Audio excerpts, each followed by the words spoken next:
Hi అండి, అందరికీ నమస్కారం. Welcome to Davika channel. ఈరోజు నేను మీతో ఒక విషయం షేర్ చేసుకోవాలనుకుంటున్నానండి. యాక్చువల్గా ఇది నేను ఎప్పటి నుంచో మీతో చెప్పాలనుకుంటున్న విషయం అయితే కాదు. ఇది చాలా రీసెంట్లీ నాకు జరిగిన ఒక పర్సనల్ ఎక్స్పీరియన్స్. అందుకే దీన్ని మీతో షేర్ చేయాలా వద్దా అని కూడా చాలా ఆలోచించాను, కానీ చివరికి చెప్పాలనిపించింది. ఎందుకంటే నాకు జరిగిన ఈ ఎక్స్పీరియన్స్లో ఒక చిన్న మెసేజ్ ఉందని నాకు అనిపించింది. అదేంటంటే, మనకి భగవంతుడి మీద ఎంత నమ్మకం ఉన్నా మన జీవితంలో వచ్చే ప్రతి సమస్యను దేవుడే చూసుకుంటాడని వదిలేయకూడదు. మన వంతు ప్రయత్నం చేయాలి. అదే సమయంలో నువ్వు ఉన్నావు కదా తండ్రి, మిగతాది నువ్వే చూసుకో అనే నమ్మకం కూడా ఉండాలి. నాకు ఈ విషయం ఇప్పుడు చాలా స్ట్రాంగ్గా అర్థమైంది. ఎందుకంటే నా జీవితంలో ఒక హెల్త్ ఇష్యూ వచ్చింది. అది దాదాపుగా ఒక 2 ఇయర్స్గా నా దగ్గరే ఉంది కూడా. కానీ నేను దాన్ని అస్సలు సీరియస్గా తీసుకోలేదు. అసలు ఏం జరిగిందంటే, ఒక 2 ఇయర్స్ బ్యాక్ నా థైరాయిడ్ దగ్గర ఒక నాడ్యూల్ వచ్చింది. అది నాకు తెలుసు, కానీ నాకు పెయిన్ ఏమీ లేదు, ఏ డిస్కంఫర్ట్ కూడా లేదు. అందుకే నొప్పి ఏం లేదు కదా, ఏం కాదులే అని అనుకుని నేనైతే దాన్ని ఇగ్నోర్ చేసేసాను. ఇప్పుడు వెనక్కి తిరిగి చూస్తే నేను ఇలా చేయకుండా ఉండాల్సిందే అనిపిస్తుంది. ఎందుకంటే మన హెల్త్ విషయంలో పెయిన్ లేదు కదా అని ప్రతి విషయం నార్మల్ అని అనుకోకూడదు. అది నాకు ఇప్పుడు చాలా క్లియర్గా అర్థమైంది. ఇంకో ఇంట్రెస్టింగ్ విషయం ఏంటంటే, మా ఫ్యామిలీలో అందరూ నన్ను రోజు చూస్తారు, ప్రతిరోజు మాట్లాడతారు. కానీ వాళ్ళలో కూడా ఎవరికి అది ప్రత్యేకంగా కనిపించలేదు. పోనీ అదేమైనా కనిపించదా అంటే, యాక్చువల్గా ఇప్పుడు చూస్తే అది బయట నుంచి కూడా కనిపించే విధంగానే ఉంది. కానీ మనం ఒక విషయం గురించి తెలుసుకుని కూడా దాన్ని సీరియస్గా తీసుకోకపోతే మన కళ్ళ ముందు ఉన్నా కూడా పట్టించుకోం కదా. నేను కూడా అదే చేశాను. ఈ ఈ మధ్య నేను ఆగస్ట్ 3న సోమవారం పూజ చేసుకున్నాను. అది కూడా నేను ఏదో కోరుకొని చేసిన పూజ అయితే కాదండి. షోడశ సోమవారం పూజని స్టార్ట్ చేశాను. నేను ఏం కోరుకోలేదు, నాకు ఇది కావాలి అది కావాలని కూడా ఏం మొక్కుకోలేదు. చాతుర్మాసంలో పూజ చేయటం మంచిది కదా అనిపించింది. అందుకే సరే పూజ చేద్దామని భక్తితో పూజ చేసుకున్నాను. అంతేకాని ఆ పూజ చేసిన మరుసటి రోజే ఒక విషయం జరిగింది. మా పెద్దమ్మ మా ఇంటికి వచ్చారు. మామూలుగానే మాట్లాడుకున్నాం. అలా మాట్లాడుతూనే ఆమె ఒక్కసారిగా నా గొంతు వైపు చూసి, ఏంటది గొంతు దగ్గర అలా ఉందని అడిగారు.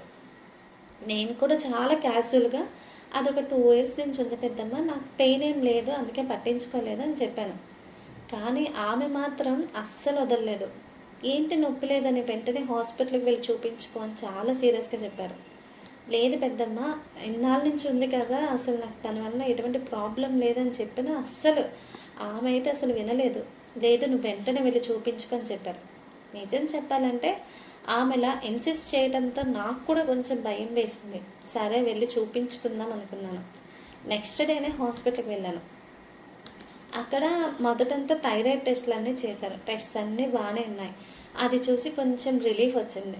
కానీ తర్వాత స్కాన్ చేశారు. స్కాన్ చూసిన తర్వాత ఎఫ్ఎన్ఈసి టెస్ట్ చేయించుకోవాలని చెప్పారు. నాకు అప్పటి వరకు ఎఫ్ఎన్ఈసి అంటే ఏంటో కూడా సరిగ్గా తెలియదు. ఎందుకు చేయాలని అడిగా. అప్పుడు వాళ్ళు ఏమన్నారంటే, ఆ నాడ్యూల్ ఏ టైప్కి సంబంధించిందో మరింత క్లియర్గా తెలుసుకోవడానికి టెస్ట్ అయితే అవసరమని చెప్పారు. అక్కడ నుంచి నాకు ఇంకా టెన్షన్ స్టార్ట్ అయింది. ఇంతకాలం నేను ఏం కాదనుకున్న విషయం ఇప్పుడు టెస్ట్లు, మళ్ళీ రిపోర్ట్లు, ఏమవుతుందో తెలియదు. చివరికి వాళ్ళు చెప్పిన పాసిబిలిటీస్ విన్నప్పుడు నాకైతే చాలా భయం వేసింది.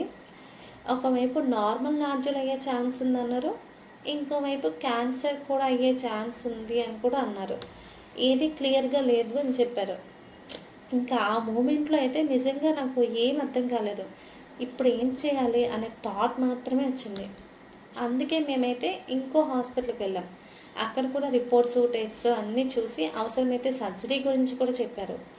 నాడ్యూల్ నార్మల్దైనా అది న్యాచురల్ అంటే నేచర్ తీసుకోవడానికి సర్జరీ చేసే థైరాయిడ్లో కొంచెం భాగం రిమూవ్ చేసి పరీక్షకి పంపించాల్సి వస్తుంది అన్నట్టుగా అయితే చెప్పారు. అందులో మళ్ళీ ఏమైనా క్యాన్సర్ వేవెన్ సెల్స్ కానీ ఉంటే మళ్ళీ సర్జరీ చేసి మిగిలిన థైరాయిడ్ని కూడా కంప్లీట్గా రిమూవ్ చేసేయాలని అయితే చెప్పారు. ఒకవేళ క్యాన్సర్ కన్ఫర్మ్ అయితే కంప్లీట్ థైరాయిడ్ తీసేయాలి. అవసరం థైరాయిడ్ అంటే క్యాన్సర్ ఏం కాకపోతే ఆల్రెడీ సగం థైరాయిడ్ తీస్తారు కాబట్టి అలా ఉంటుందని అయితే చెప్పారు. నాకు ఎంత భయం వేసిందో నేనైతే మాటల్లో అస్సలు చెప్పలేనండి. ఎందుకంటే గొంతు దగ్గర సర్జరీ అంటే చిన్న విషయం కాదు కదా. అదే సమయంలో థైరాయిడ్ మొత్తం రిమూవ్ చేస్తే తర్వాత హార్మోనల్ ట్యాబ్లెట్స్ మీదే ఇంకా లైఫ్ లాంగ్ ఉండాలి. ఇంకా అవన్నీ వింటుంటే నిజంగా చాలా బాధగా అనిపించింది. మేమంతా చాలా టెన్షన్ పడ్డాం. అప్పుడే ఒక రోజు యూట్యూబ్లో వీడియో చూశాను. ఇందులో సర్జరీ కాకుండా కొన్ని థైరాయిడ్ నాడ్యూల్స్కి సిచ్యువేషన్ బట్టి నాన్ సర్జికల్ ట్రీట్మెంట్ ఆప్షన్స్ కూడా ఉండొచ్చని అందులో తెలిసింది. అది చూసి రియల్లీ సర్జరీ కాకుండా ఇంకో ఆప్షన్ ఉందా అనిపించింది. అప్పుడు మేము ఆ ట్రీట్మెంట్ గురించి ఎంక్వైరీ చేసాం. చివరికి హైదరాబాద్లో ఒక హాస్పిటల్ని కాంటాక్ట్ అయ్యాము. మా రిపోర్ట్స్ అన్నీ కూడా వాళ్ళకి పంపించాము, వాళ్ళతో మాట్లాడాము. అక్కడ కూడా ముందుగా ప్రాపర్ టెస్ట్స్ అన్నీ చేసి నాకు సరిపోయే ట్రీట్మెంట్ ఏదో డిసైడ్ చేస్తామని అయితే చెప్పారు. అక్కడ కూడా అంటే బయాప్సీ హైదరాబాద్లో ఒక హాస్పిటల్ని కాంటాక్ట్ అయ్యాము. మా రిపోర్ట్స్ అన్నీ కూడా వాళ్ళకి పంపించాము, వాళ్ళతో మాట్లాడాము. అక్కడ కూడా ముందుగా ప్రాపర్ టెస్ట్స్ అన్నీ చేసి నాకు సరిపోయే ట్రీట్మెంట్ ఏదో డిసైడ్ చేస్తామని అయితే చెప్పారు. అక్కడ కూడా అంటే బయాప్సీ, ఎఫ్ఎన్ఏస్ అలాంటి కొన్ని టెస్టుల ద్వారా మరింత క్లారిటీ తీసుకురావాలని చెప్పారు. అవసరమైతేనే చేస్తాము, మ్యాక్సిమం పెద్ద ప్రాబ్లం ఉండకపోవచ్చు, కానీ కన్ఫర్మ్ చేసుకోవటం బెటర్ కదా అని చెప్పారు. అది విన్న తర్వాత మాకైతే కొంచెం రిలీఫ్ వచ్చింది. ఎందుకంటే సర్జరీ ఒక్కటే ఆప్షన్ కాదు కదా, ఇంకో మార్గం కూడా ఉంది అని ఒక హోప్ వచ్చింది.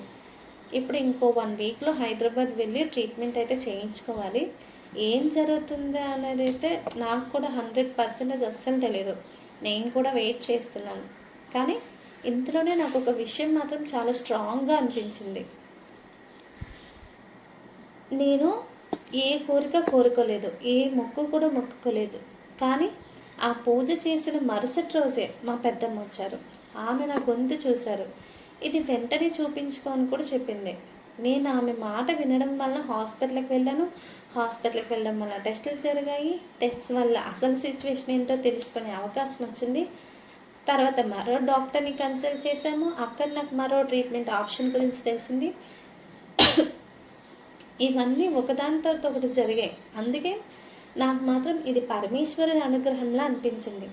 నేను ఇలా అనుకోవటం వెనుక కూడా ఒక రీజన్ ఉంది. నాకు చిన్నప్పటి నుంచి పరమేశ్వరుడు అంటే చాలా ఇష్టం.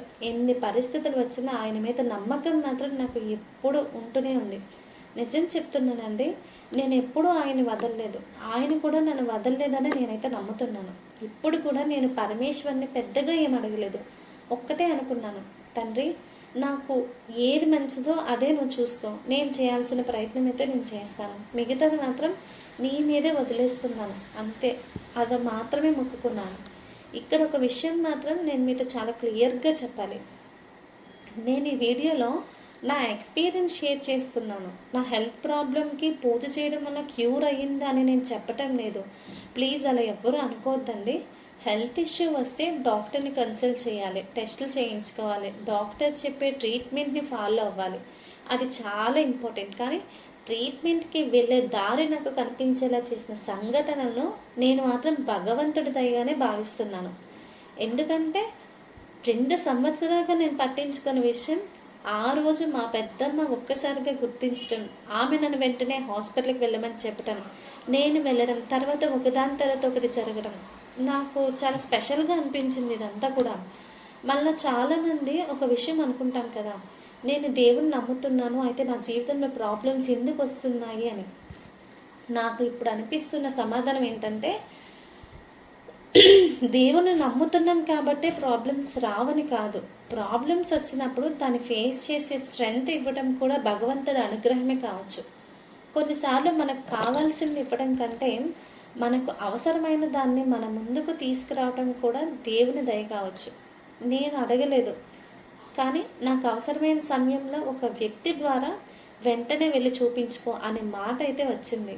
అది నాకు ఒక వార్నింగ్లా అనిపించింది, ఒక రిమైండర్లా అనిపించింది. అందుకే నేను దాన్ని పార్వతీ పరమేశ్వర్ల అనుగ్రహంగానే భావిస్తున్నాను.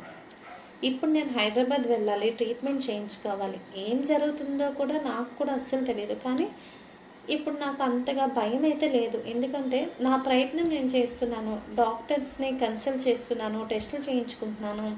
ట్రీట్మెంట్ తీసుకుంటున్నాను. అదే సమయంలో "నువ్వున్నావు తండ్రి. మిగతాది నువ్వే చూసుకో" అనే నమ్మకం కూడా ఉంది. అది నాకు చాలా పెద్ద స్ట్రెంగ్త్. కాబట్టి ఈరోజు ఈ వీడియో ద్వారా నేను మీతో చెప్పాలనుకున్నది ఒక్కటే అండి. మనకి ఏదైనా ప్రాబ్లం వస్తే భయపడిపోకండి. అదే సమయంలో దాన్ని ఇగ్నోర్ కూడా చేయకండి.